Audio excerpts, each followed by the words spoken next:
जागतिक पातळीवरील German watch ही स्वायत्त संस्था आंतरराष्ट्रीय हवामान जोखीम निर्देशांक 2006 पासून नियमितपणे प्रसिद्ध करते. सन 2025च्या अहवालानुसार नैसर्गिक आपत्तीची जबर फटका बसणाऱ्या देशांच्या यादीत भारताचा 171 देशांमध्ये 6वा क्रमांक आहे. 2022 मध्ये भारताचा 7वा क्रमांक होता. म्हणजे आता परिस्थिती अधिक गंभीर झाली असे दिसते. नैसर्गिक संकटामुळे होणारे अपघात, मृत्यू, वित्तहानी यामुळे देशात अपरिमित नुकसान होते. याचा आपण अनुभव रोजच घेतो. त्या अहवालानुसार 1993 पासून आज तागायत या कारणाने जगात सुमारे 7,75,000 मृत्यू झालेत, तर अंदाजे $4.2 ट्रिलियन नुकसान झाले. भारतापेक्षाही अधिक नुकसान चीन, म्यानमार, इटली या देशांमध्ये झाले आहे. भारतात 1993, 1998 व 2013 या वर्षामध्ये मोठे पूर आले.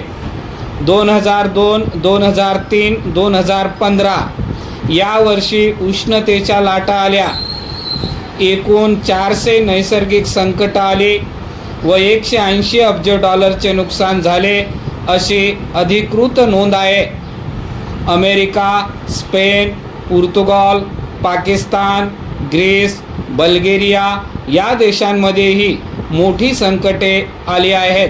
परिच्छेद प्रस्तुत अहवालात शेवटी जे भाष्य केले आहे त्यानुसार अनेक देशांमध्ये यापेक्षाही अधिक प्राणहानी व वित्तहानी असू शकते.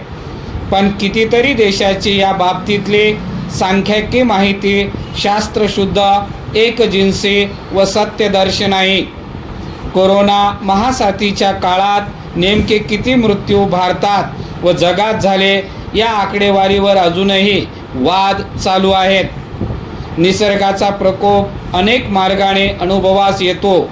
त्यात थंडीच्या लाटा, उष्णतेच्या लाटा, अकाली पाऊस, पूर, वादळे, चक्रीवादळे, धुळीची वादळे, गारपीट, ढगफुटे, वणवे, आगी, आवर्षण, दुष्काळ, भूस्खलन, दरड कोसळणे, हिमनद्यांचे वितळणे, तापमानात वाढ, कमी दाबाचे पट्टे, प्रदूषणात वाढ, हिवाळ्यात पाऊस, उन्हाळ्यात पाऊस, लांबलेला पावसाळा, नेहमीच्या सरासरीपेक्षा कितीतरी जास्त किंवा कमी प्रमाणातला उन्हाळा अथवा हिवाळा, ऋतुमानाचे बिघडलेले वेळापत्रक, रोगराईत वाढ अशा संकटाची वारंवारता तसेच तीव्रता आता वाढत गेलेली आहे.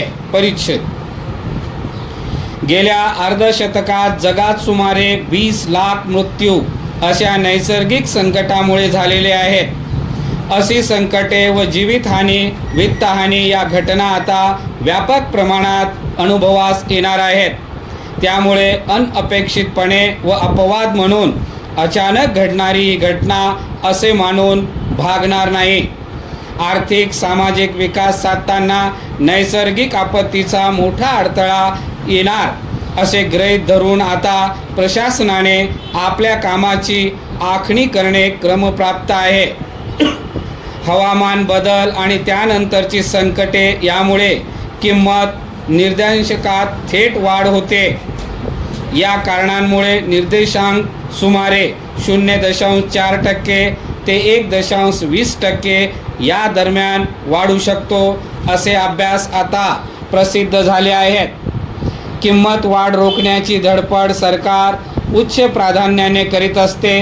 त्यासाठी व्याजदर कमी जास्त, वित्तपुरवठा, बाजारातील रोखीचे व्यवस्थापन असे पारंपरिक उपाय सरकार न अवलंबवते.